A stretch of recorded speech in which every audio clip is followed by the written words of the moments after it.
I've always had the confidence that I was a good race driver and that I could win. You know, I could drive, I could do it.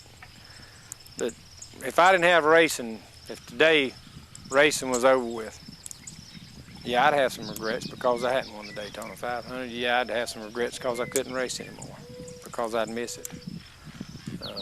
That's one of my big worries right now is, what am I going to do the day I quit racing? So I want to race as long as I can and get the fulfillment and get everything I can out of it.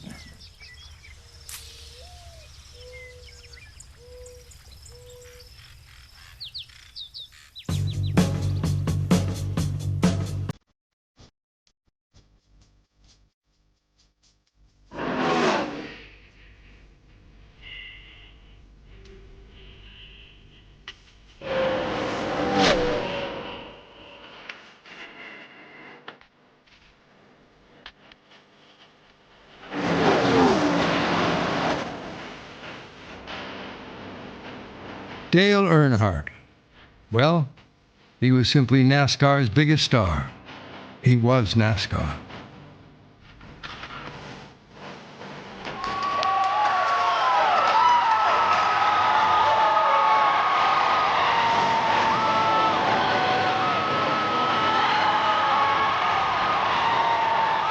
Dale had it all: love, fame, money, but no one could confuse that with ease.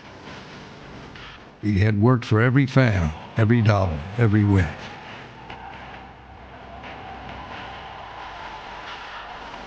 And for 2 decades, he had worked to win on NASCAR's biggest stage, the Daytona 500. NASCAR's greatest driver couldn't win the great American race. It wasn't that he lost. Daytona beat him. Back in 1998, Dale was trying for the 20th time.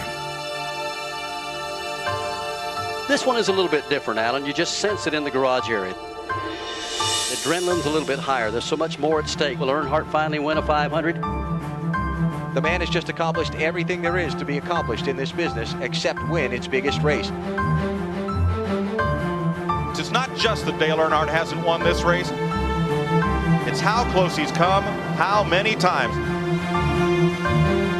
I have 19 years of telling you how you can lose that race and what you can do not to win that race.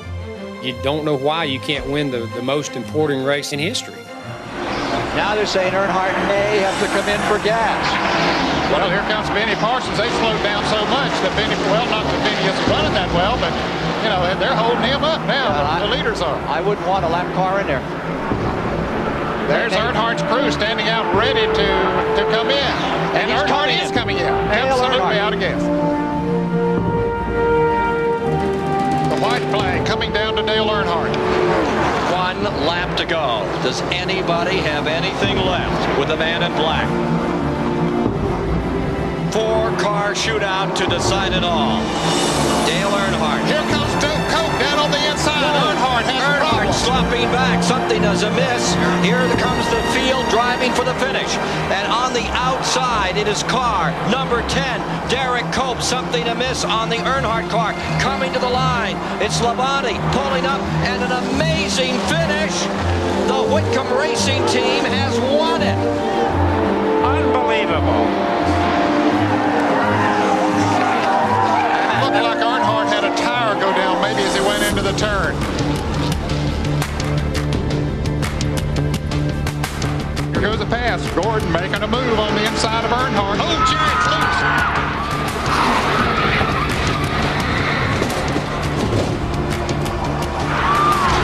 Down the back straightaway. Big trouble. Earnhardt out. And for the 19th time, Lady Luck deals a bad hand to Earnhardt.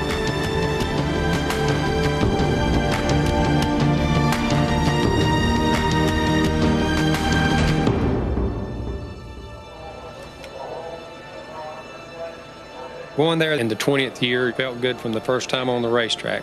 It just seemed like that this was going to be it. Saturday afternoon, our last practice, little girl, 8 years old, she's in a wheelchair, and she gave me a penny, and she said, Dale, this is your good luck penny, and you're going to win the race. This'll help me win the race Sunday. And I don't know, something about that felt good. We took that penny and we glued it on the dashboard, and it just felt like it was our day. What are you thinking about?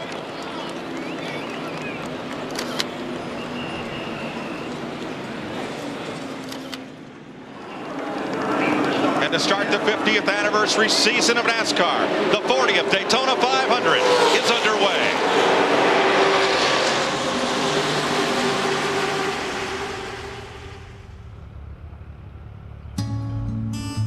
To understand Dale, you have to understand where he came from. Kannapolis, North Carolina, in the 1950s was a textile town. Fieldcrest Cannon, Plant 1, biggest mill in the world. 3 shifts sweating out their lives in a fog of cotton lint. The Earnhardts couldn't live like that. Mom, Dad, and 5 kids. 2 sisters, 2 brothers, with Dale in the middle.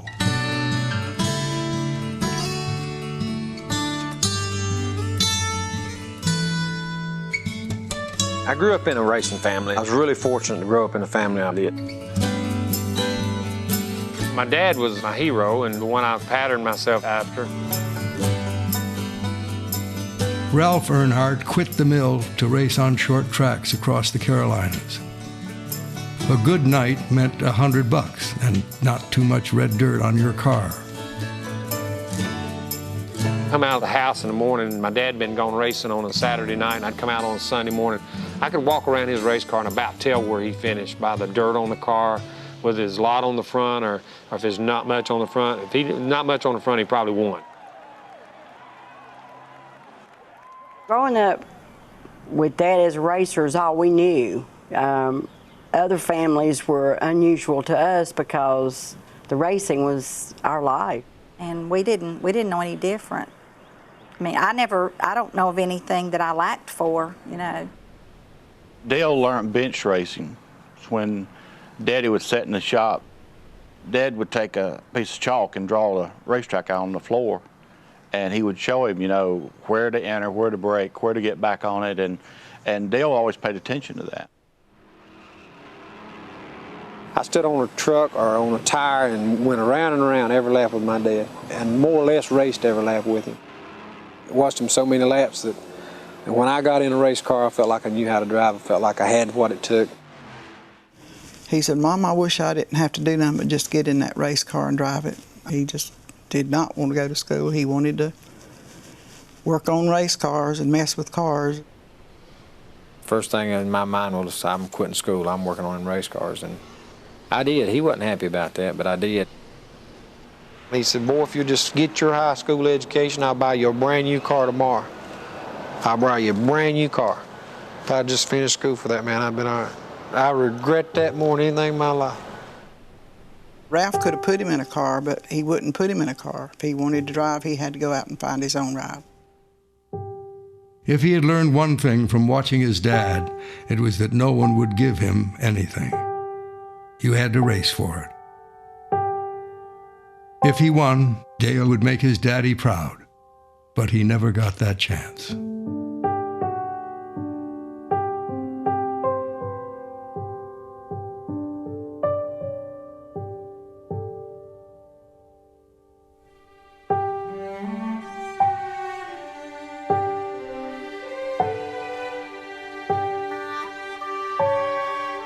When he first died, I was mad for several years about it. I was upset and mad about it. I just didn't even think about it, didn't even want to think about it.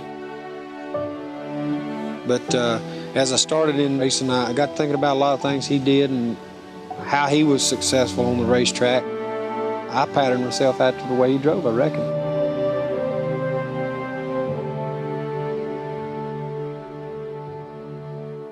When Dale started racing, regardless of what level or how much money he had, our family was sustained. You know, our life was going on because the doors were up at the shop. And so it's almost like Dale moved right into Daddy's shoes. Yeah, that's the way I felt about it. Like having a second father. In fact, he was a father, married at 18. The family would find out on Sunday morning whether Dale had won or lost. whether there'd be money to pay the bills. He paid the price 2 times by having 2 wives and then becoming divorced. Racing was his mistress. That's all he cared about. Whatever it cost. When being able to buy soap and toothpaste was a luxury. I was in pretty bad shape. I didn't know I was. I thought I was in pretty good shape, but I'd go in debt a little bit every race. I came from the hard-working side of the track type racing. Get out there and work on the car all week and go to the racetrack and race, you know, Friday or Saturday night and work all day the next day and go race the next night. It was life in the red clay dust of the small town tracks where his daddy had raced. We used to go up sometimes on Thursday, and he would practice a few laps. And he put me in there, and I sat in the floor. He said, I'm gonna head straight for the wall. He was headed straight for the 3rd turn wall. And when we got right on it, he made a left turn. That's a rush. And I believe every time Dale Earnhardt got in a race car, he got that same rush. Well, I mean, when I saw Dale, I thought, man, who's this hoodlum? He had on a dirty old T-shirt, and you know how he had that mustache and hair. I mean, he was a mess. Dale wanted to be somebody. He wanted to be somebody. I can't tell you how many times he said, I just need somebody to give me a chance. And I gave him a chance. As we got to be friends and as we got to know each other, I had a late model sportsman car then, a Busch car. He wanted to drive it. He took my nice brand new late model sportsman car to Nashville and proceeded to make everybody over there very angry. He didn't win the race, he tore the car up. He ran into everything over there but the pace car. He brought my car back and I walked in the shop and it looked like it'd been a demolition derby.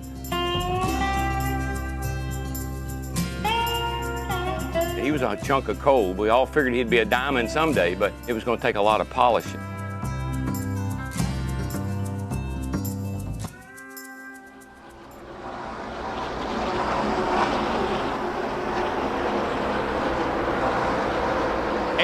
Laps complete. Dale Earnhardt, this is his 20th Daytona 500. Here's the pass for the lead. He has now led 18 out of 20 trips to the beach. Wow, there's a new sheriff in town. I think he's taking this thing over right now.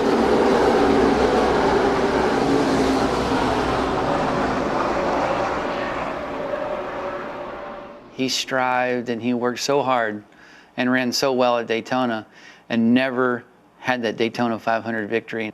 That always really, worked on him. In the late 70s, winning the Daytona 500 wasn't yet the goal. The goal was just racing in it. Dale got his shot at the big leagues with Osterlund Racing, a team like himself, young and hungry. I cut my teeth in racing around and with Dale. Went from having my own race car the year before to having 6 race cars sitting ready and waiting. It was a daydream come true. And he took off and it was like, wow, who's this guy?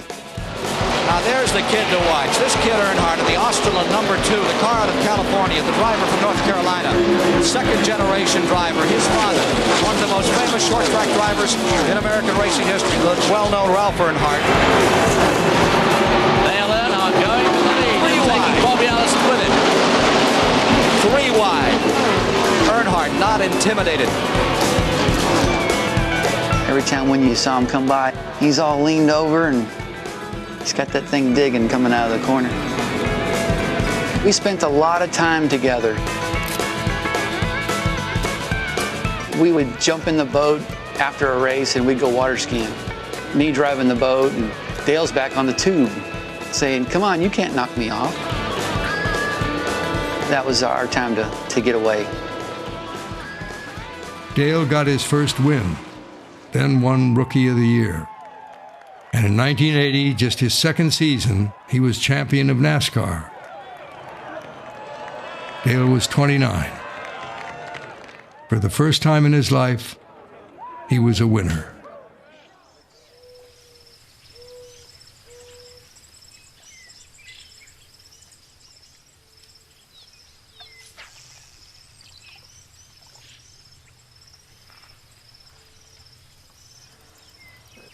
You know, I felt more accepted from the fans and from the racing fraternity, I think, after we won the championship together that year. Race fans found a hero. This cowboy wasn't perfect or untouchable. He was one of them. If there was a John Wayne in racing, it was certainly Dale and his father before him. Dale Earnhardt was a real man. Men looked up to him. Women wanted to be with him. He was incredibly sexy because he had just a swagger to himself that you never saw anybody carry themselves in that same manner in the garage. You know, he just exuded confidence and sex appeal because he was a man's man. We were at Wrangler searching for a NASCAR relationship, and in particular a driver that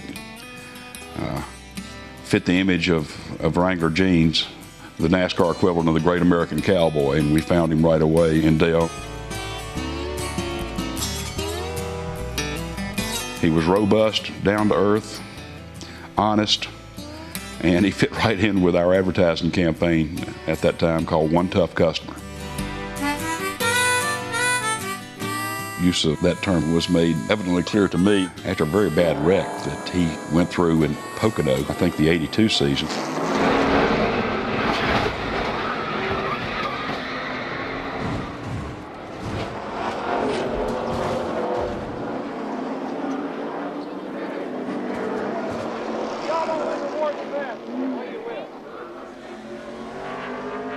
The car was simply demolished. He walked out of that wreck with a limp, and there was much speculation that he might have been hurt.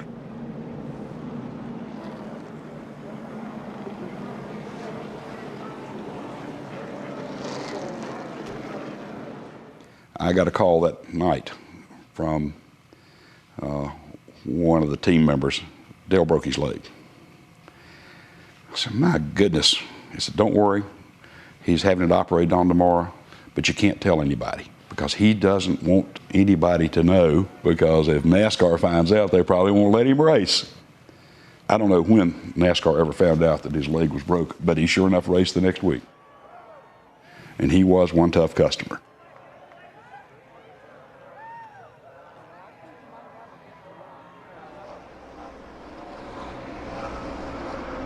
And Earnhardt stays on the racetrack with Derek Cope and his Childress Racing teammate, the blue and yellow car of Mike Skinner in third. Larry McReynolds told them down in the pits that they could go 60 laps. That was very surprising that they could go 150 miles on a tank of fuel, but he's nearing that right now. Dale Earnhardt has lost this race in almost every way imaginable. In 1986, he ran out of gas while leading.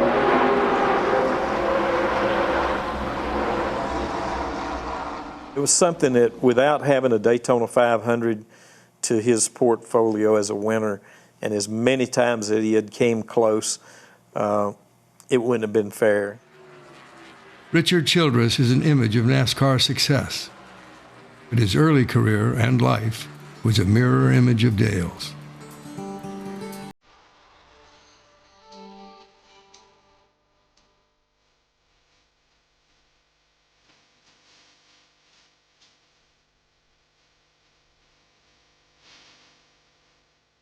You know, we both lost our dads at a young age. I lost my dad at a younger age.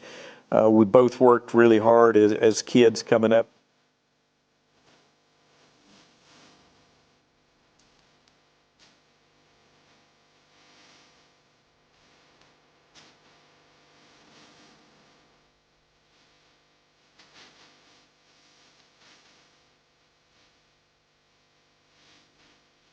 We'd lay around down there in the hunting camps in South Carolina and talk about what we wanted to do, what we wanted to accomplish someday, and how we wanted to get together.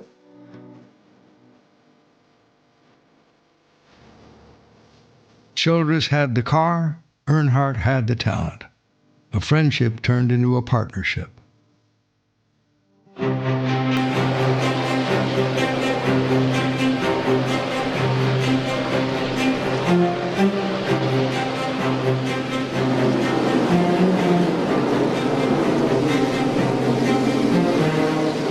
Coming to you live from Talladega, Alabama, 200 miles per hour. It's being decided.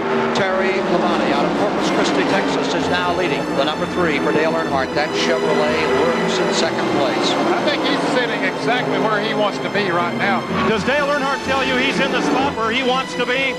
Do I? Is he in the spot he wants to be, does he say? I don't know. We ain't talked lately. We just letting him drive. He's driving as hard as he can right now, I'm sure. Lap to go. At 200 miles an hour, all of these cars contesting for the lead. Earnhardt closes ground. He's going to try the high side. Earnhardt going to turn 3 at 200 miles an hour. Winds it up, fires it in there. And it's Earnhardt going in front. Baker to second, Labonte back to third. A brilliant maneuver by Earnhardt as they come out of the tri-oval, headed for the line.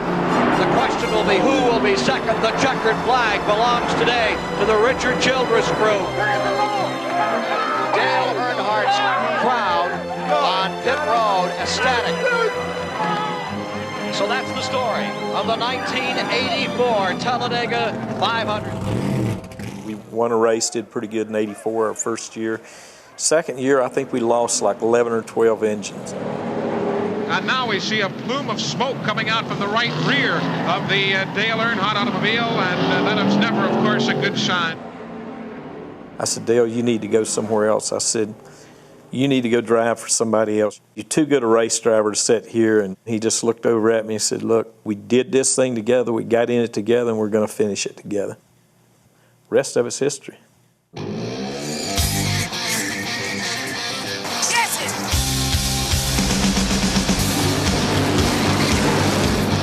Everything ran right once the boys at Childress Racing got just as wild as their driver.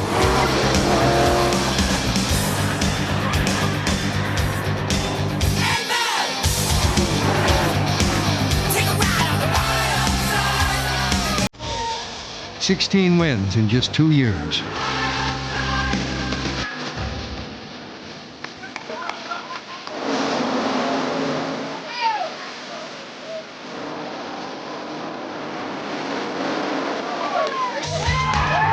Championships in '86 and '87.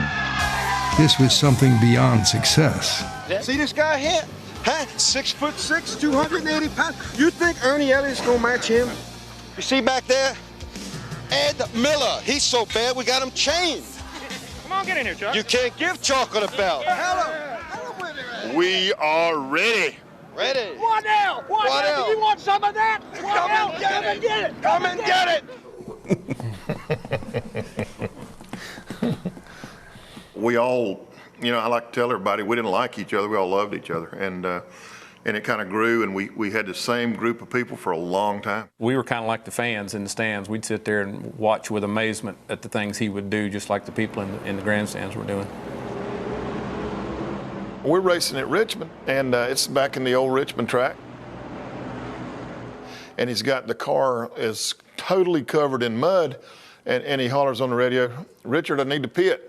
And Richard says, "Dale, I hate to come in and pit and lose all that track position." And Dale comes on the radio and says, "I'm gonna be off the radio for a few minutes." And then you see Dale come riding by, driving with his knee and got one head, and he's cleaning the windshield off.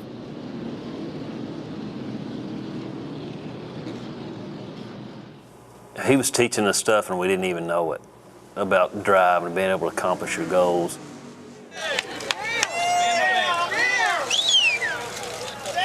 A ride that began on worn-down dirt tracks had become a path paved in gold. We're gonna see this next year. And throughout this journey, one woman was by his side.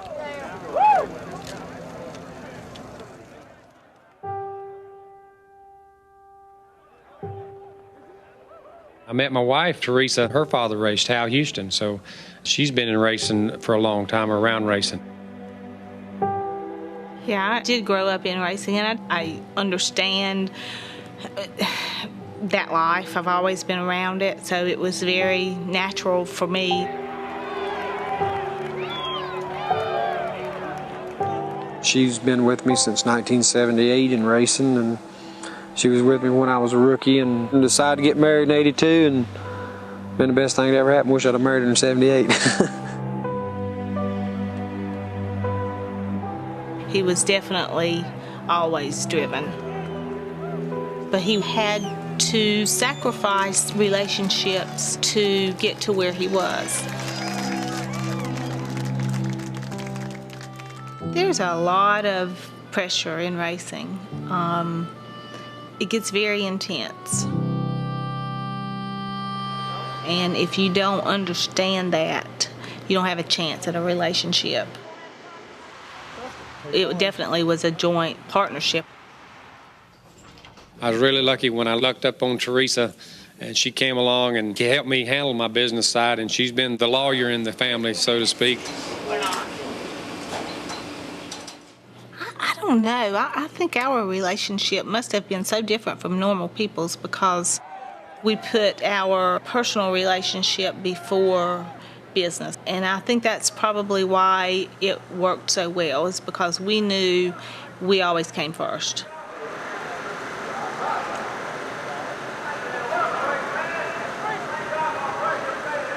You have to know, when to chill, when to shut up, when to not. The longer that you're with someone, the more comfortable you get, and you really know if you want to be there or not.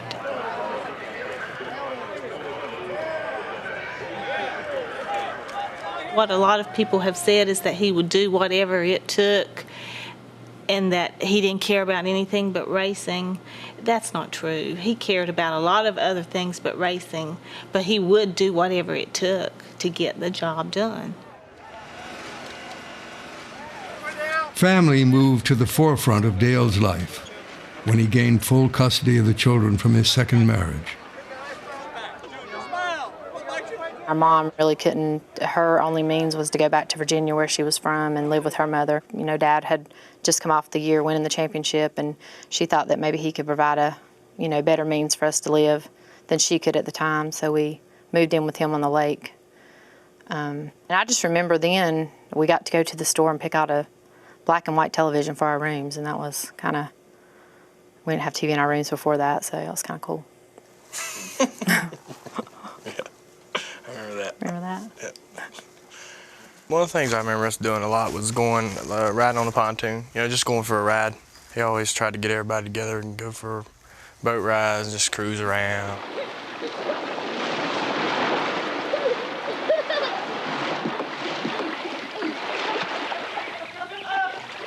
Get a little better. Miller tore my butt up. I think it's rough, ain't it? Yeah.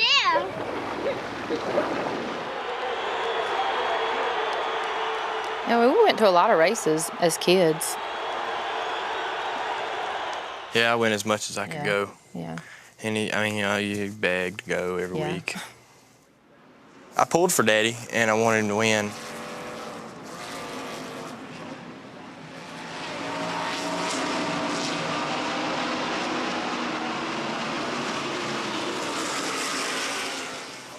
I'm here with Earnhardt after he just won the Die Hard 500. What's the question, dude? How was the race? Well, it was hot, but it was fast. Yeah. Did you just draft like you told me to go. Yeah. Did you draft a lot? Yeah, I drafted just like you told me to before the race. You didn't have to pass to me, did you? Well, yeah, we had to race them pretty good there and watch our gas mileage there at the end, but we did exactly what you told us and we won the race. Are you going to give me some money when you get home? I doubt it. You spent enough down here this week. Oh, okay.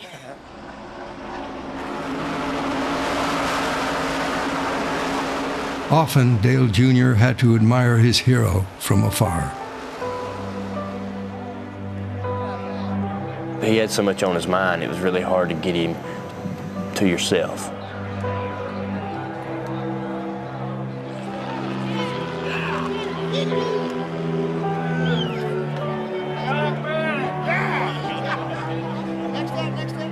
felt like if I was around it and got the camaraderie of the guys and felt like one of the guys, that Dad might include me more often. That's okay. Ow! Ow!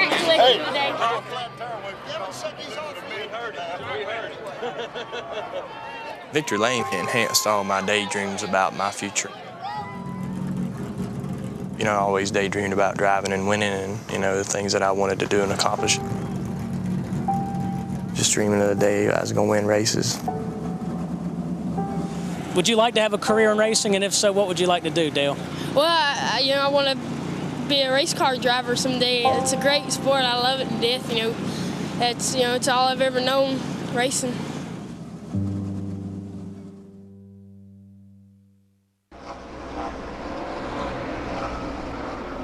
Earnhardt has Bobby Labonte with him. Earnhardt number 3, Labonte in 18, and they draw a bead on the Ford Taurus. Mark Martin number 6. 50 years of NASCAR racing, 40 Daytona 500s, and perhaps never one as much in doubt as to the outcome of this one. 15 laps to have won. That's the Super Bowl of stock car racing. And it wasn't going to be right, his career wasn't going to be right or complete until he won that race. And I had a front row seat for a lot of that disappointment. And as the man in black goes out for more practice here at Martinsville, our time is up. Thanks for watching this edition of Inside Winston Cup Racing. Back then, in the mid-'80s, there weren't a lot of TV cameras around the sport. And for whatever reason, I got along with him pretty well. And two big things about him, it was trust and respect. If he trusted you and he respected you, he would essentially do whatever you wanted to do. Is it rolling? We are. Smoking grass. Right. It's a lot different atmosphere than the racetrack. He would test you. He would definitely test you. Fans would think, well, if he's run that many laps, he'd already have the track figured out. What does a team learn when you come to a track like this? By what? This is going to be a long one. Okay, here we go. Now, since you've run so many laps here, what do you... How many laps? Over 10,000, I figured it out. 10,000? Nah. At least. There's two sides to it. One was the 8-year-old. He'd try to bump the cameraman into somebody else and mess them up.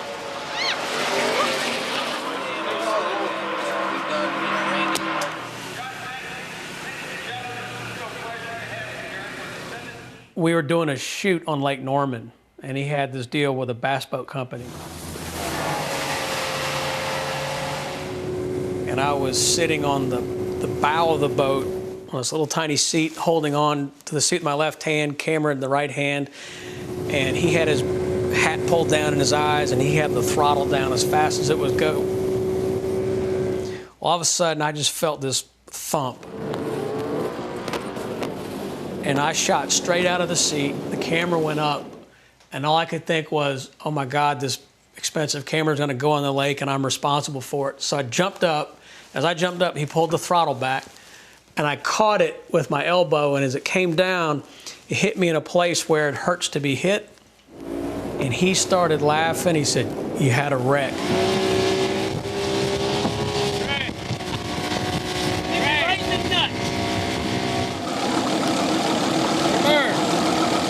Nuts is hanging out. They're gone after I dropped the camera on, Dale. Thanks. He did things like that all the time. I was on a shoot one time at his farm. He had a bulldozer, and he absolutely loved the bulldozer. He would just ride around and knock trees down. And I was shooting a ways back.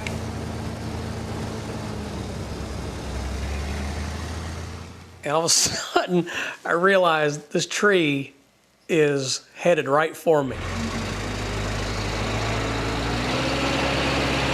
And I thought, I'm just gonna have to stand there and take this. And that tree came down, wham! The tip of that tree brushed against me, and he's in the cab with a bulldozer just laughing his head off. And he'd always have that mischievous grin. You know, he'd always give you that half smile. He would get right to the edge of hurting you, but he knew not to. But if you hung in there with him and proved that you weren't intimidated by him, he was great to be around.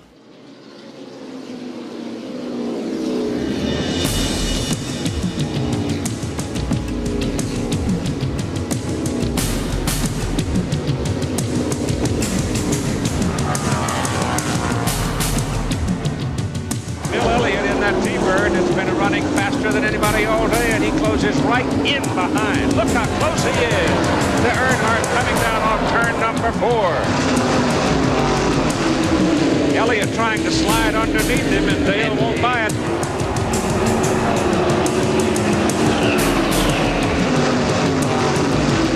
But he closes again right in behind Earnhardt coming down off turn 4. And Earnhardt loses it, goes on the grass, comes back, and Elliott goes inside. And Earnhardt still got the lead. Incredible. Decent driving by Earnhardt. I said, Earnhardt, you ran her down in there pretty low, didn't you? And this is where his famous line, I'll never forget, he looked at me and he said, pays more to win. Earnhardt went on the grass down the home straight and was still able to hold on to his lead.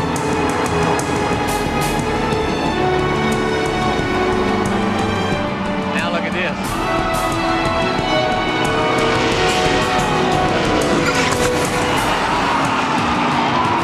Little kiss there. And you know, I didn't try to wreck, didn't run him in the wall or nothing. Then he tried to wreck me after the caution there. I think he was a little upset. He did things on the racetrack that other guys would only think about. If he saw a hole, he went. While other guys may have thought, is this a good time to make the pass? He made the pass. Earnhardt just drives around in the dirt. Goes through the dirt.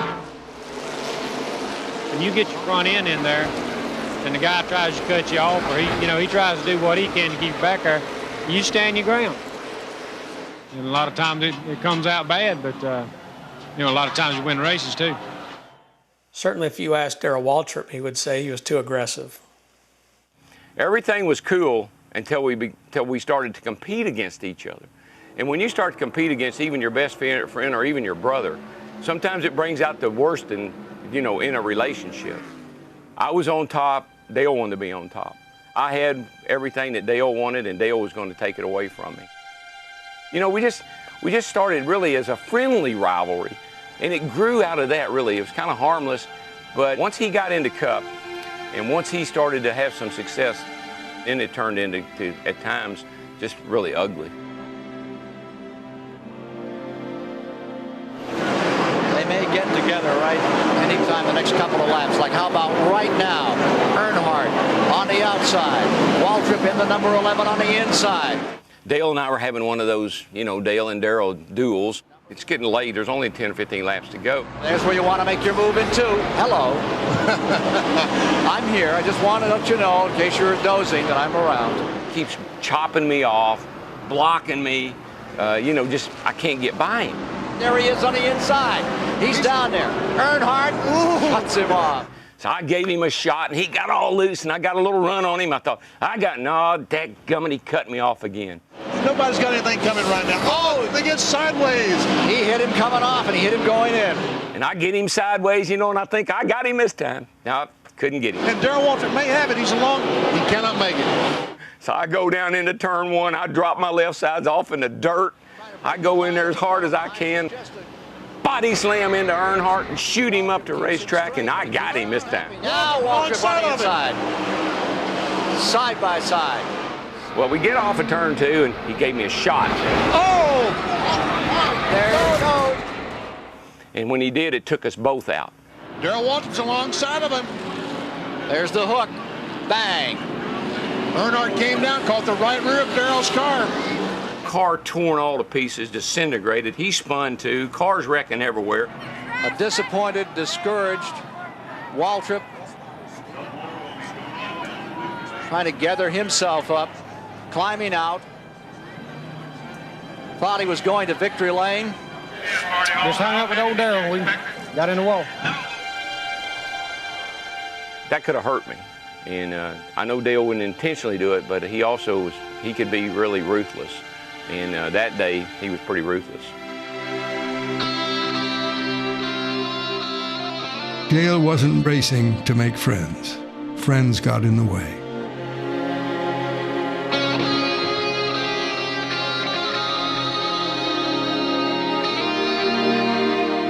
Friends would have to be a sacrifice.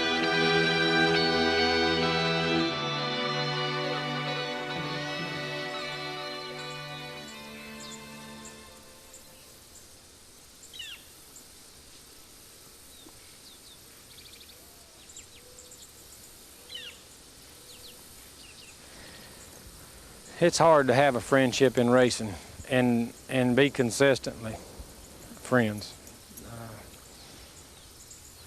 There's always been a fear inside me of not having a ride.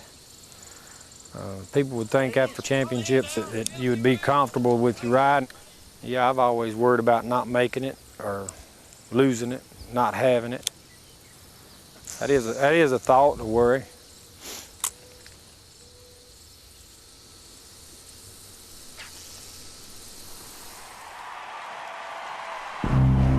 In 1988, the threat in the rear-view mirrors changed from blue and gold to black.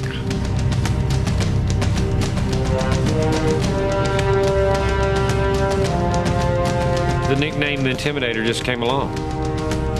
I reckon it's because I drove a little aggressively back then. Into the third corner, he gets way down on the apron of the track, coming to the white flag. There's a leader change, and Labonte takes the lead. And meanwhile, Ricky Rudd trying to... Oh, and Earnhardt spins him out. If you get close enough to a guy to put that pressure on him, you can make him crack. You can make them do things they don't want to do. 3 wide as Earnhardt begins to put the old Intimidator pressure on. If you are a badass and you can back it up, it will intimidate people. The more successful that he was, the more fun that he actually had using the Intimidator persona. And being known as the Intimidator, he would put people in situations and they would not know if he was joking or not. Just to see how far he could take it.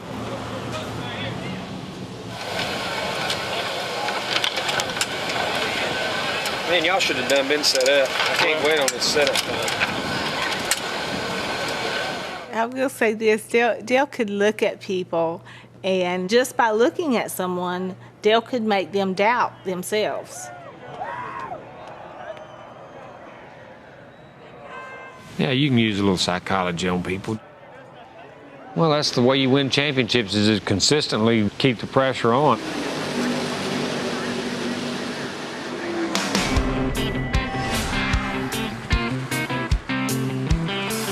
I'm a hard-working man.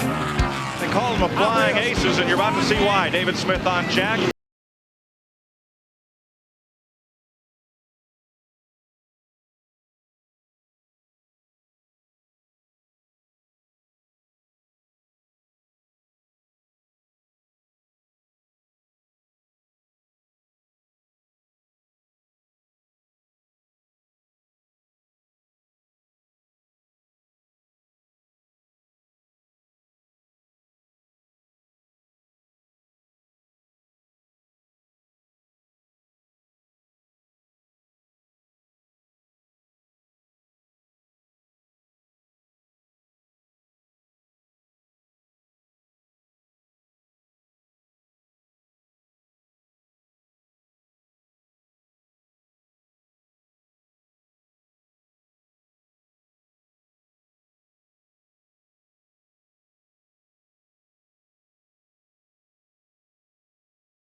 Generation's greatest racer.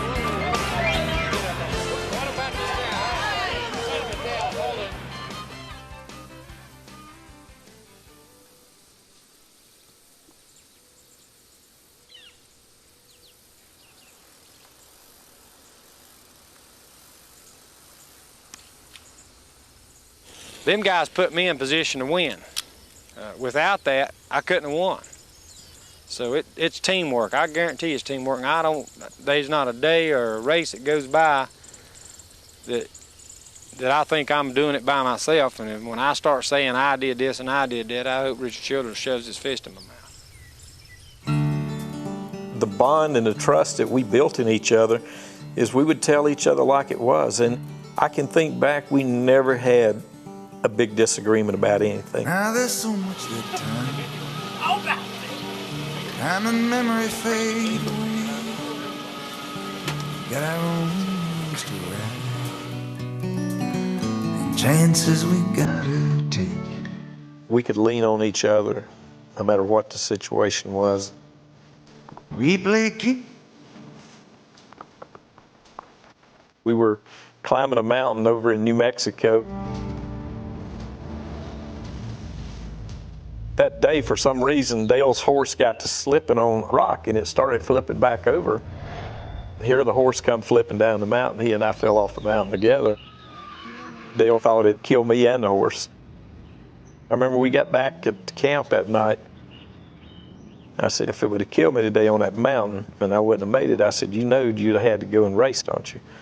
And he said, yep, same here.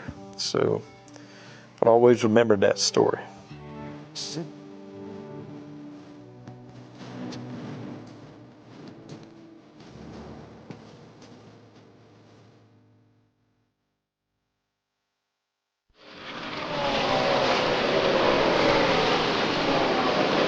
Daytona International Speedway, the biggest race of NASCAR, the Daytona 500. 96, 97, and 98 are 3 of the 4 laps of this race that Earnhardt has never led. The other is lap 200. Earnhardt's trying, though, every lap. He goes upside, Rusty Wallace. He goes downside. Well, that'll work right now, but I wouldn't want to do that to Earnhardt with 10 laps to go, I can tell you that.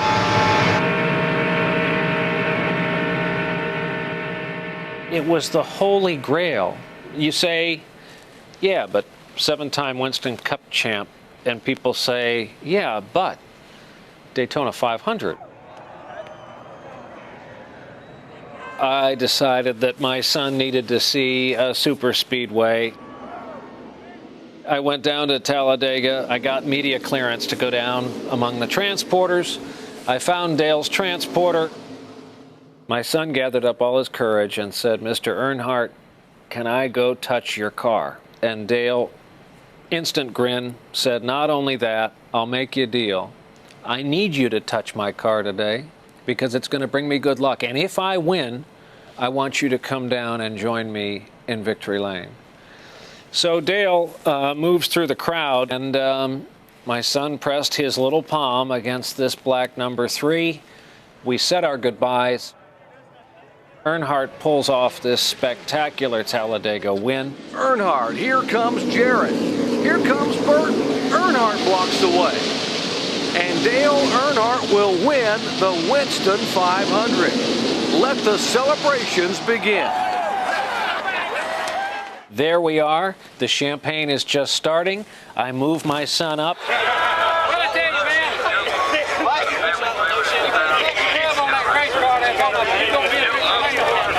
Before we know it, Dale's lifting my son over the car. My son's lifting the Lucite trophy, which Dale had to help him with.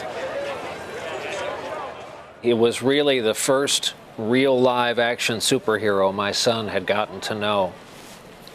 But you know what, for that matter, it was the first one I'd ever gotten to know too.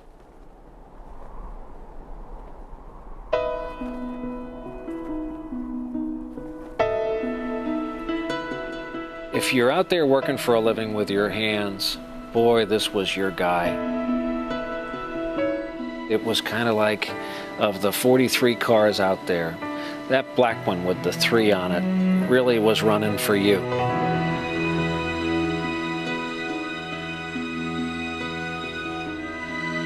The guy who's working on ball joints and front ends all week in the shop, who takes his family out and saves for it, that's who he wanted to race for. He represented blue-collar hopes and dreams in this country.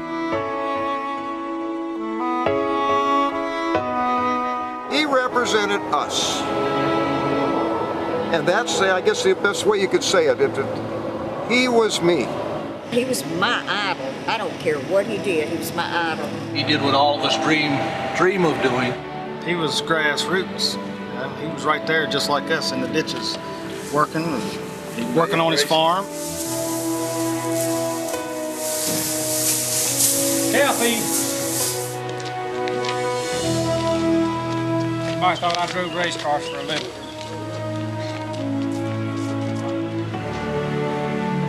It meant a lot to him that he was from that class in society. He would never betray that class in society.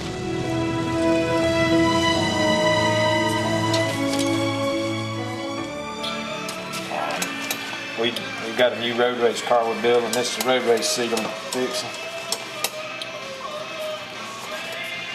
I've done them all ever since I started racing. Jake Ellers told me, he said, if you're going to drive it, you're going to fix the seat. I don't want to hear you rumble about the seat not fitting.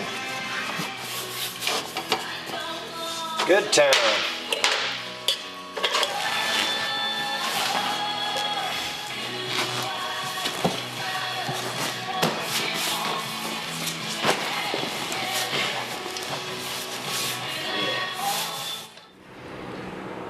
Just like he was one of us.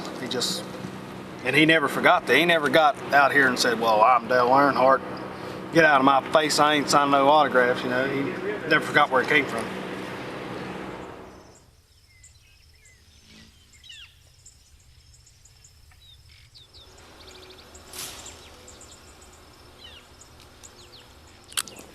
Well, I'm still Dale Earnhardt. I can win a race on Sunday and I can feed the cows on Monday and collect eggs at the chicken house or whatever. It doesn't matter to me.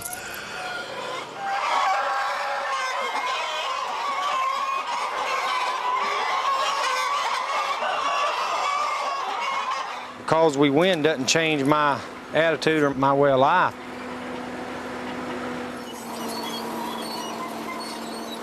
I do a variety of things on the farm. Do them myself.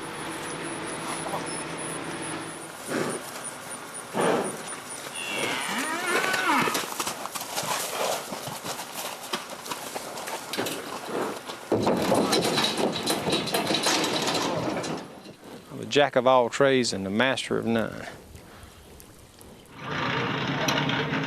Welcome to my office. I'm glad y'all could be here. This is where I work every day. When you talk about doing a job, I mean, there's nobody in the world could think about doing something that I enjoy more than racing. When you see me driving a race car and I'm running up front or racing somebody, I'm doing what I really, truly enjoy and I feel comfortable doing, and I'm at my highest. Dale's greatest thrills came at the highest speeds, when his skills moved beyond the wheel and into thin air.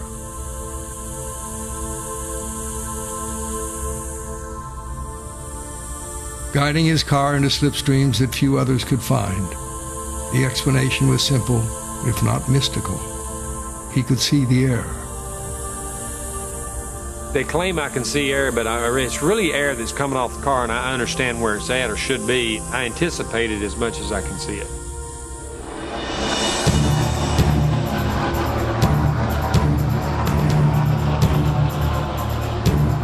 It'll be 5 to go this time by. Earnhardt back there, running back at about 15th spot.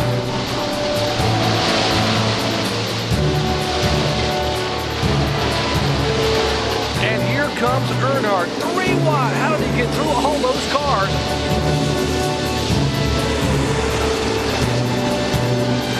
And Earnhardt is going for the lead. Listen to this crowd of 170,000 strong.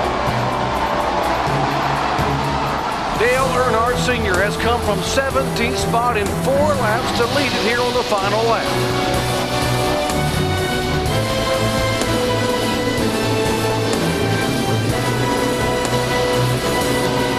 And if you were a NASCAR fan, you'll love this one. And if you weren't a NASCAR fan, then you became one today.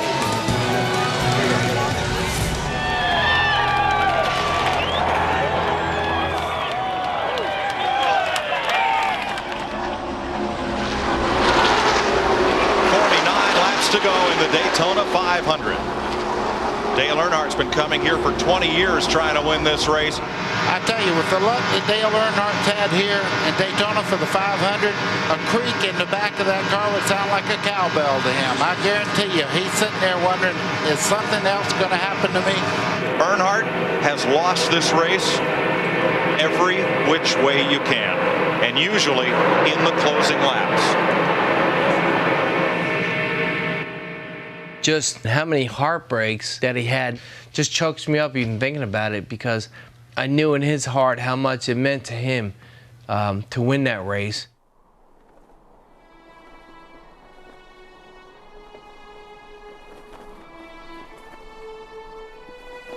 Dale Earnhardt Incorporated was built in 1998. Now a team owner, Dale wanted to take a chance on an unknown driver, just as someone took a chance on him.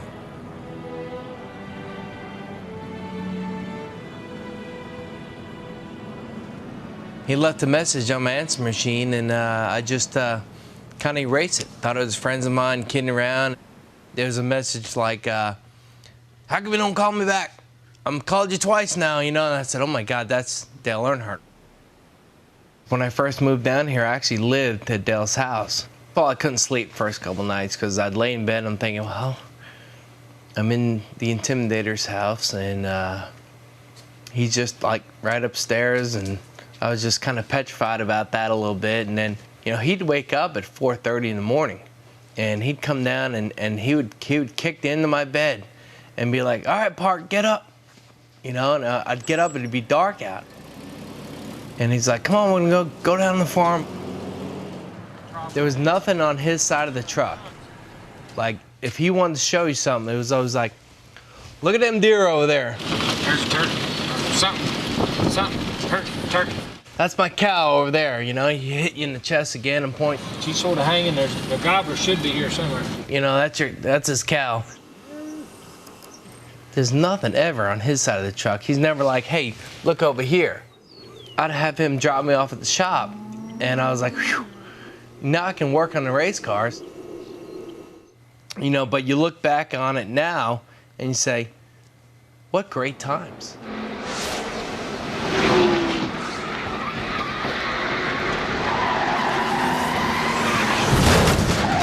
My rookie year, punctured a tire, sent the car hard into the wall, and I ended up with a broken leg, fractured clavicle, just numerous injuries. He is out of the car on the stretcher. He is conscious, and they are going to load him into the ambulance. Dale needed a driver. An old rival needed a break. Nearly 25 years after borrowing Darrell Waldrop's car at Nashville, Dale returned the favor. Sure enough, Dale called me up and he said, I'll never forget, he said, I need your help. And I thought that was pretty cool. Darrell Waltrip is really a reborn race driver since getting with Dale Earnhardt. All he's got to do is focus on driving. And look how well Darrell Waltrip is running. Look at him go! That was one of the best times of my whole career. Dale and I got to spend so much time together. We mended a lot of fences, healed a lot of old wounds. It really kind of brought us full circle.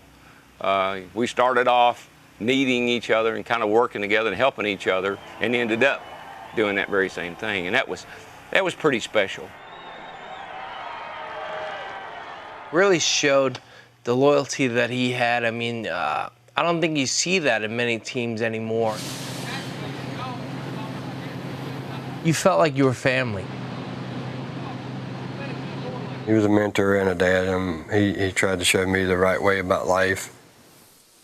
At the age of 16, Dale's oldest child, Carrie, finally became a part of Dale's life. We started doing a lot more things together than what we did in the past. He was trying to spend more time with the family. In 1988, Dale's fourth child, Taylor Nicole, was born. Hey, you giving me up for yogurt? Turn around. That's right there.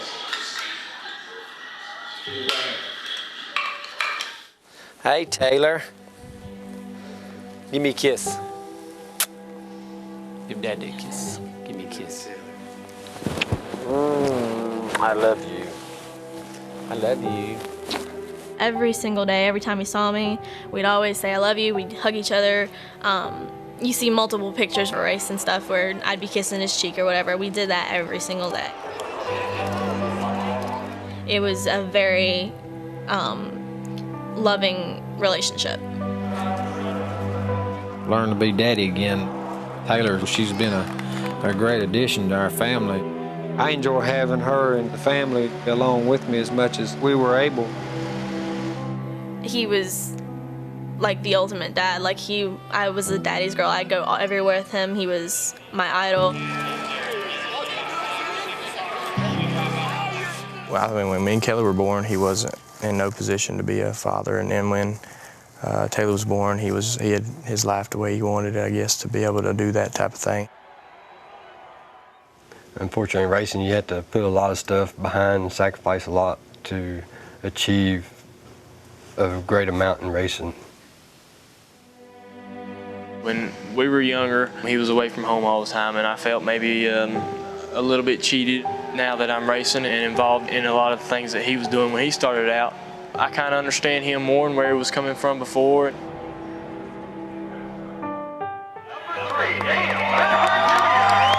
As Dale Jr. moved up the NASCAR ranks, that too was a family matter. Well, you look like you're tired.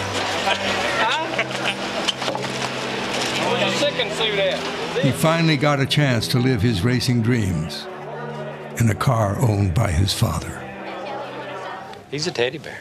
Nah, polar bear. You're a teddy bear. Polar bear. You got a polar bear on your car, but you're a teddy bear. Polar bears are a lot different than teddy bear. But the polar bear's on your car, Dale. The polar bear's got the claws, and you go to But you're a teddy bear in the seat. That was awesome. I mean, that was really something I had a lot of fun with, and I enjoyed a lot. You know, it sort of made up for a lot of lost time. And we ready for me? Wow! Now, was that your dad or is that the car owner? That's the car owner right there. Is that your son or is that your driver? That's my son. He's an awesome little driver. Boy, could he be proud or what? What a moment for the family, the Earnhardt family.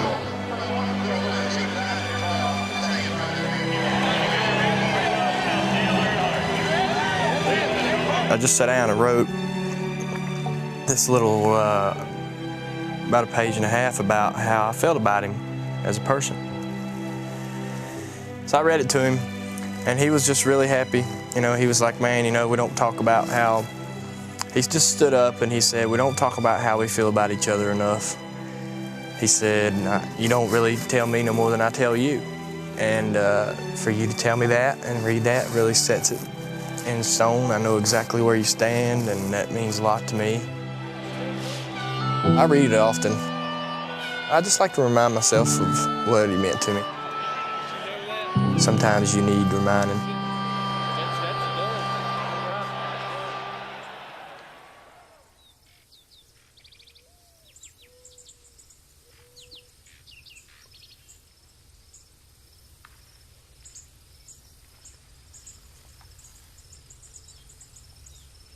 Time's really short to spread between family, home, racing, the dealership, and then, you know, the farm. Try to have something for the future for, you know, the wife and the kids someday if something happens to me.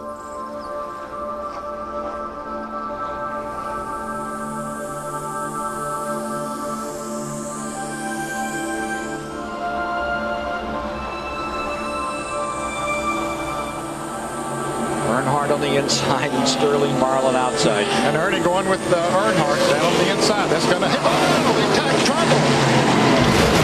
Terrible crash.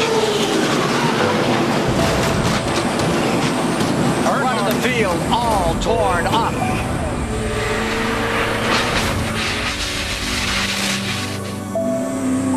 Earnhardt's number 3. Head on into the wall at 190 miles an hour. He almost got upside down. That car got very high off the ground. And they're going to cut him out of the car. and Earnhardt is on his feet. Dale Earnhardt attempting to walk to the ambulance. Never, never doubt that cliche about Dale Earnhardt. One tough customer gives the thumbs up as he walks away from one of the worst incidents in his racing career. Next race was Indy, and I knew he couldn't run. We didn't want him to. Teresa and I had told him not to run the race, but he wanted to start it for points. Earnhardt wanted to start the race, would like to have run all day. The crew tried to convince him not to. They said he stayed up last night and watched Clint Eastwood movies, thinking he might change his mind and try to stay in the car. No, he's going to come out and get healed for next week at Watkins Glen. And I never will forget the look on Dale's face that day he got out of that car. It's like it had that empty, lost look. It's the first time anyone had ever gotten in one of his cars, I think. Dadgum, it's hard to get out of there, Jerry. I mean, you know, it's my life right here. Boy, an emotional Dale Earnhardt. You will never see that. This man loves and lives to race. For nearly 2 years, Dale didn't win. His body ached. Another man had driven his car. For the first time, Dale questioned his abilities. He said, maybe it's me. He says, maybe I need to get out of the car. And I told him, I said, Dale, it's not you. You haven't lost nothing. You're as good as you ever have been. And he said, I'm going to make you a better race driver this year. He says, I'm going to win the Daytona 500.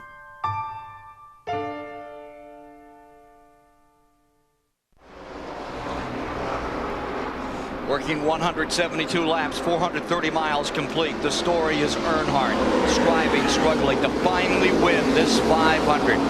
Ken, 28 laps to go. 8 times in 19 years, Dale Earnhardt has been in this position at this juncture of the race in the lead. 4 times with the trouble on the backstretch. 1 car, 2 cars go sliding down the back straightaway, and we are under caution. So that takes all that pit strategy away.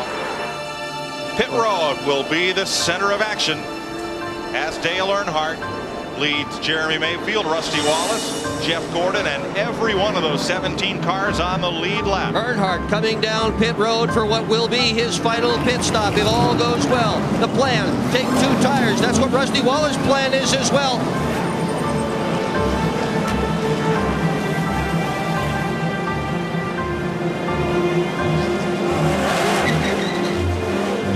Earnhardt has the quick pit stop. It'll be Earnhardt leading the charge off pit road.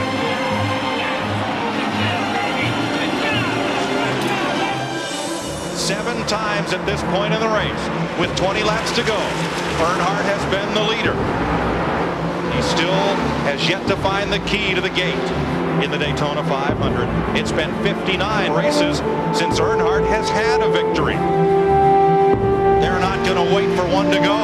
7 laps to go. Here comes Mayfield right up against the bumper of Earnhardt again.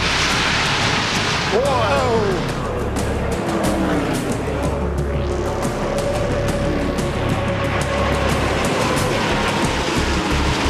Lady, we feel just like you do up here in the broadcasting booth. 4, Dale. 4, buddy. 3, buddy. 3, buddy. There's 2. There's 2 to go.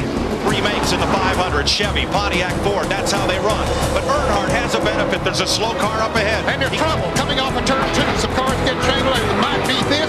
Whoever gets back to the start-finish line, they'll get the white and the yellow together. This could be the Daytona 500. Bobby Labonte goes to the outside.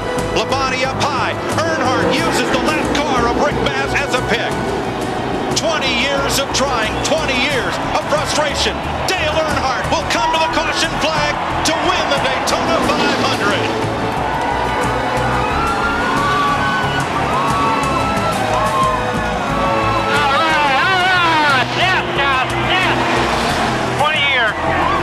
You're finally going to get it, buddy. Praise the Lord. There's about 150,000 people wait 20 years to see it. Look out on pit road. Every man on every crew has come out to the edge of pit lane to congratulate the man who has dominated everything there is to win in this sport, except this race, until today.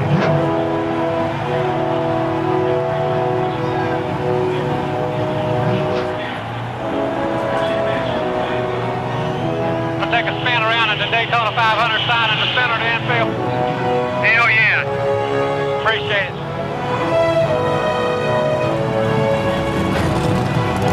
Watch this circle. He's going to spin out. There goes the grass. Yeah. Goodbye. A smoke show. The most anticipated moment in the history of NASCAR racing. Dale Earnhardt rolling into victory lane in the Daytona 500.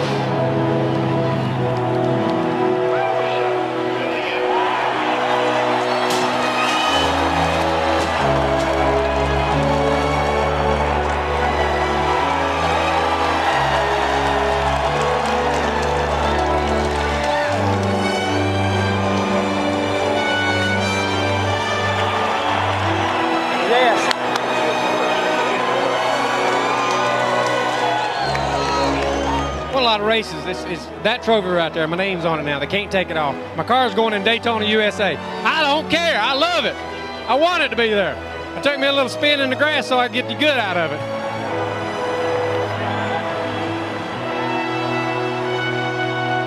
To win it in the 20th year, your 20th try, 50th anniversary of NASCAR, to finally win the Daytona 500, made it all complete.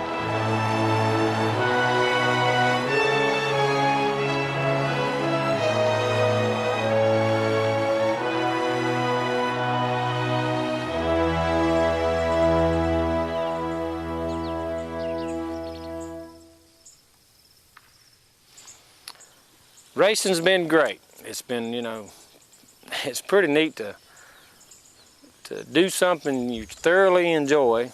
You look forward to getting up every day to go do, and to make a living, make money at it too, and be able to have the things we've got from it. So I got my cake and I can eat it too.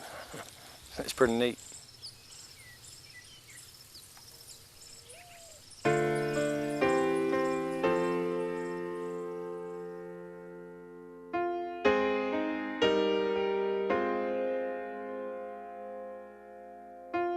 I think my dad would be proud of what we've accomplished in my career as a racer, but I also think he'd be proud of our family.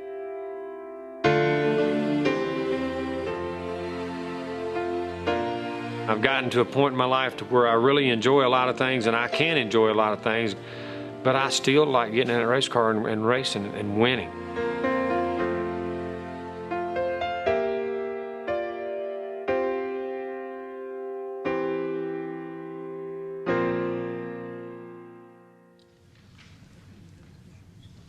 Okay, DW, we're rolling. And when we get to 10 minutes, I'm going to go like this. 10 minutes, man? We can't do this in 10 minutes. Not the camera. Okay. How do you feel about Dale Earnhardt?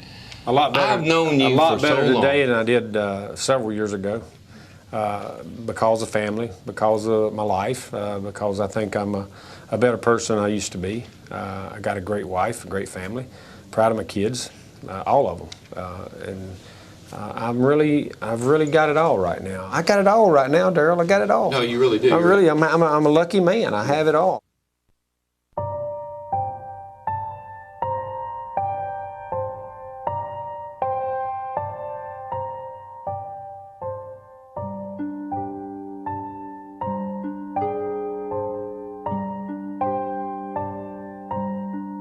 Getting set for the start of the Daytona 500. Whose face will grace victory lane today?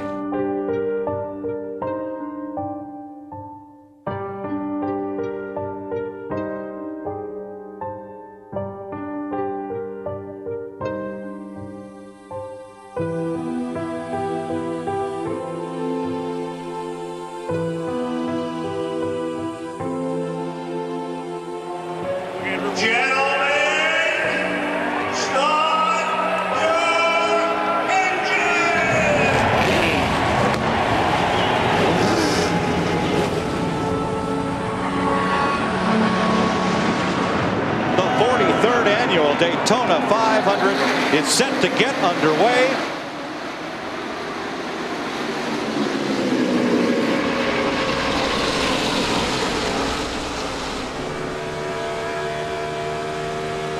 Here goes Earnhardt to the inside on Wallace. And he's got some push from behind, so there's a good chance he's going to get right up on Sterling before they get to the end of the back straightaway. Number 24 on the bottom side, and here comes Michael Waltrip up the middle.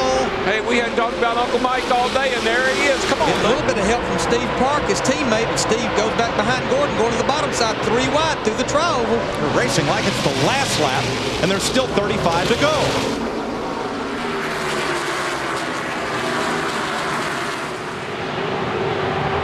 Pretty impressive. All 3 of them DEI cars up there in the lead. Guess who's right behind them? The owner, Dale Earnhardt, Inc. Wonder what Teresa Earnhardt's thinking right now. She's got a team she owns. Dale Earnhardt Jr. and her husband out there running 1, 2, 3 right now.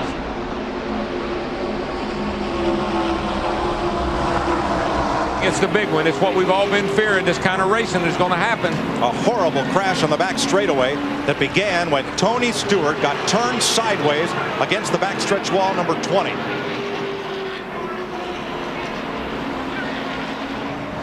God help all of them, because there's no place to go. And it looks like everybody's going to walk away from this crash unscathed.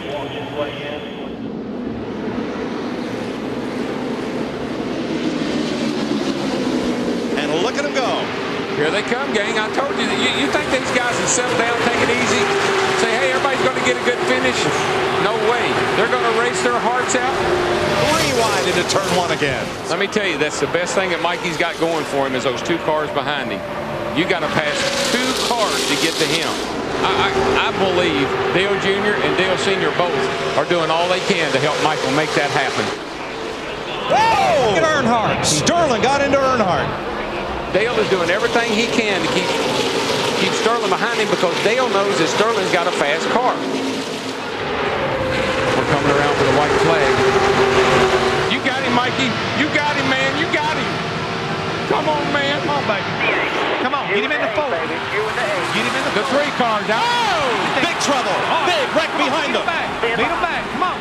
To the flag. Come on, Mikey. You got it, man. You got it. You got it. You got it. You got it. Mikey! Michael Waltrip wins. Oh, man. This is great. I just hope Dale's okay. I guess he's all right, isn't he? As soon as the cars cross the line and kind of get my composure, I look up there and I see Dale's car sitting in the 3rd turn. I got a lump in my throat. I knew right then that something bad was wrong. I put my headset back on and I said, Dale, are you okay? Dale, are you okay? You okay? You okay? I mean, I was at my grandmother's watching the race when the accident happened, and because we weren't there, we had no idea what was going on, what people were saying, and what was happening.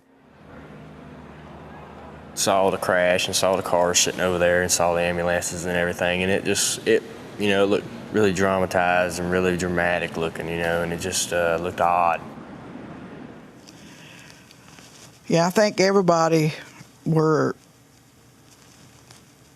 expecting him to walk away from the crash like he always had. I really didn't expect him. I mean, that was just really unexpected.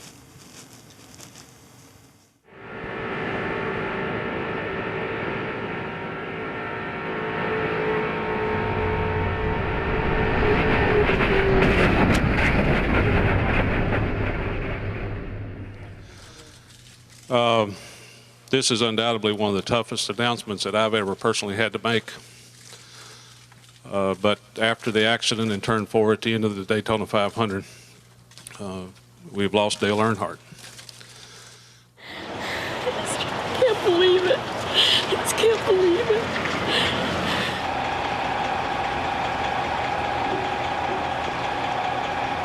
We're now faced with one of the most difficult moments in the sport's history. So you had to force yourself to go on professionally. And when they celebrated that night, I can tell you that, And so it was the whole sport suffered on that, you know. He wasn't just one of the drivers who won a lot. He's part of the family.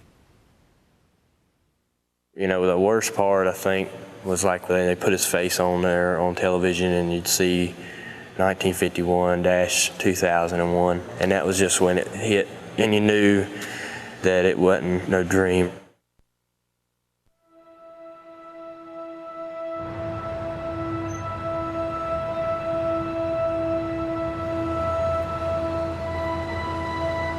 It was amazing that the fans were as close as they were.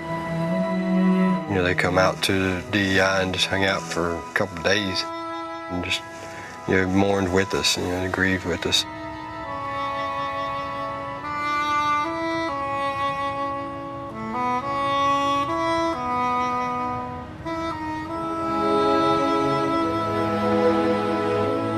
When he was killed, it was like a piece of meat, a piece of Bobby. Hit the wall at the same time. We lost something. He's a hero. Heroes don't die. You not only have the emotion of losing your best friend and your hero, but what are we going to do? What's going to happen? I'd made up my mind I was going to quit racing. I was going to come back and get out of it. You know, that's what I wanted to do.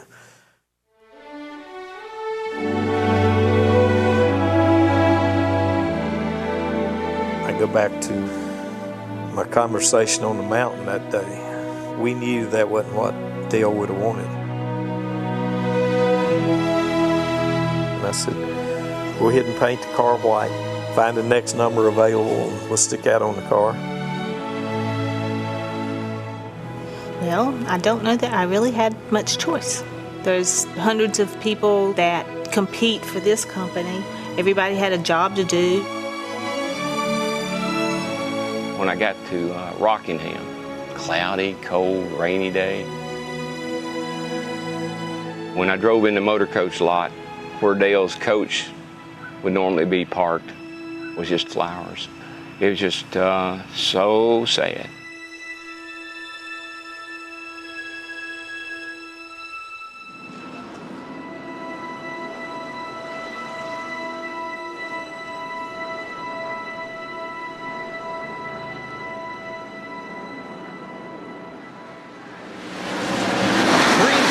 We're racing. You got trouble already. 3 cars, 4 cars. Dale Jr.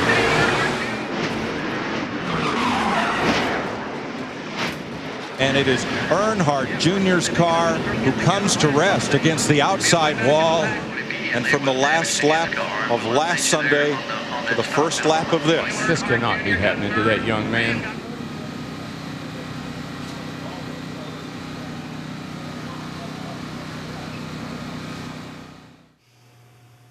Deciding to race Rockingham, we got to do what he would want us to do and go out and win races.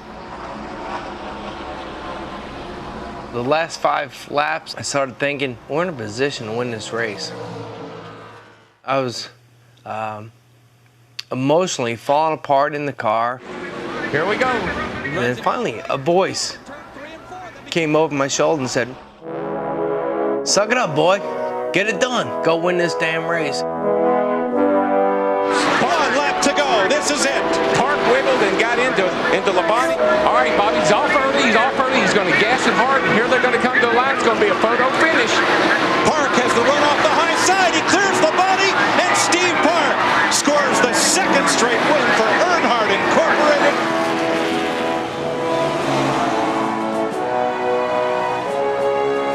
Boy, and that team, that company, Dale Earnhardt Incorporated, they needed that. Everything happens for a reason. I think that was the beginning of all of us, knowing that life does go on.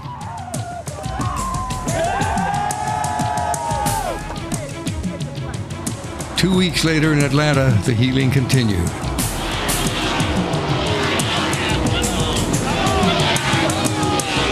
And Here comes Jeff Gordon closing down on Harvey. Here they come. Gordon got loose. It's Harvick. Harvick goes.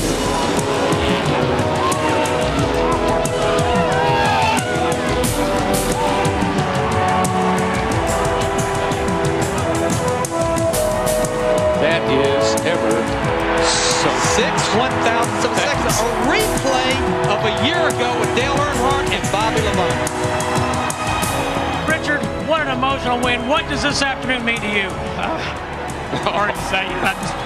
I'm just thrilled. I kept praying for Dale to help us. He did. As others found inspiration in Dale's absence, his son still struggled. For 5 months, Dale Jr. quietly carried his pain, then laid it down at the doorstep of where it all began.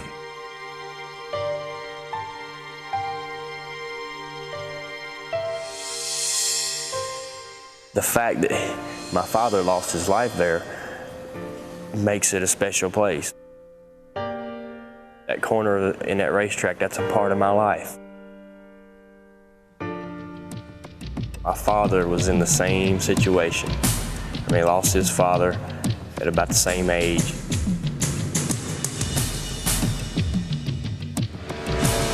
6 laps to go.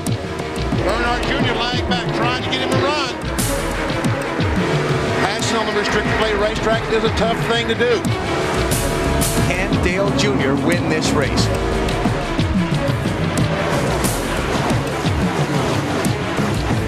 Look at Jr. go.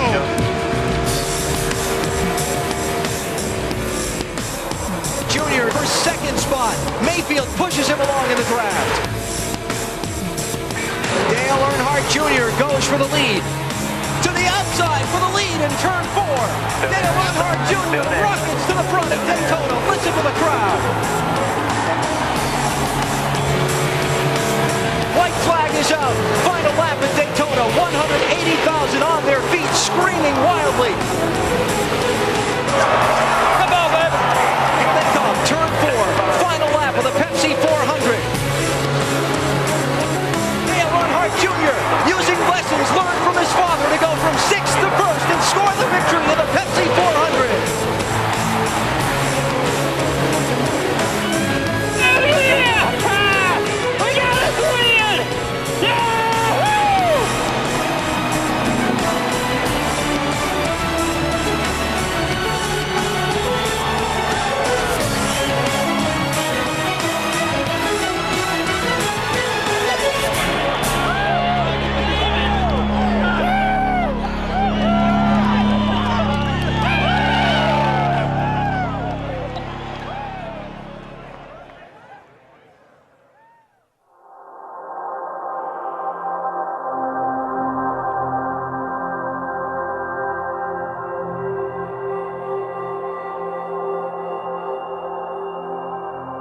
The sport wasn't ready to lose Dale Earnhardt. There's just a void there.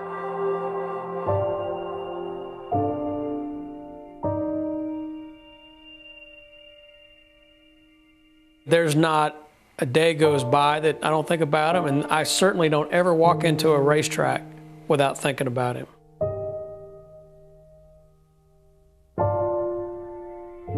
Doesn't seem like it was that long ago, but it's like days are going by like pages in a book. I mean, it's been a while now, and we still think about him a lot. I have dreams about Dale. Sometimes they're good, sometimes they're bad. But I still have a hard time thinking that he's not going to walk up and ask me what the heck am I doing.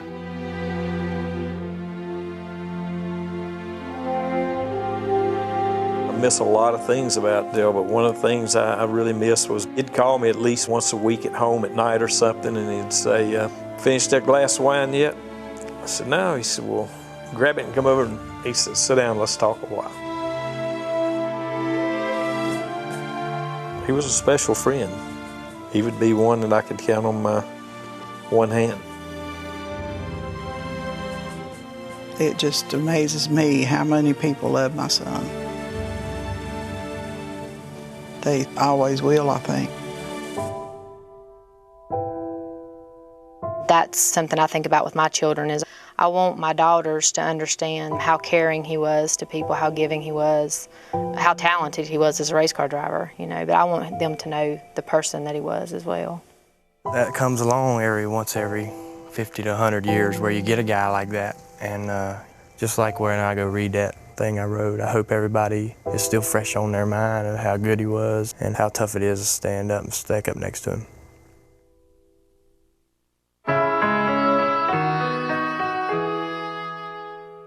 Dale's death is very, very sad, but it's not a tragedy because he died doing what he loved doing. This is a guy who died knowing what was important in life. He always said, if I died doing this, I died happy. Don't mourn for me, but so much. It's the American dream. From a pair of faded high-water blue jeans, that old dirty T-shirt, and to see him step out on stage in New York in the Waldorf. That's a long road. It's a road that millions have dreamed of traveling. Thanks to Dale Earnhardt, they did, if only for a few hours every Sunday afternoon. It's been said before, heroes never die, and that's true. He'll always be with me, and he'll always be with the world. Heroes? Are there any really heroes in the world?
Jeff Gordon, put the sumbitch in the wall. I didn't say that.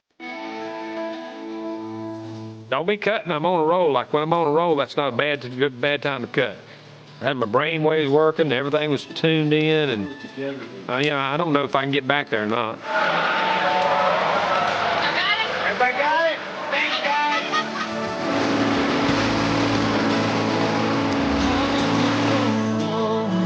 Might be good, might be gravel. I'm supposed to travel. Like if I'm around, might be 1,000 miles to go. I'm gonna keep on moving. I'm on the sky where I can see forever. I'm looking on the sky, been straight down. I'm gonna climb up the mountain to my Savior's above. Yes, I'm gonna keep moving.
be dirt, it might be gravel.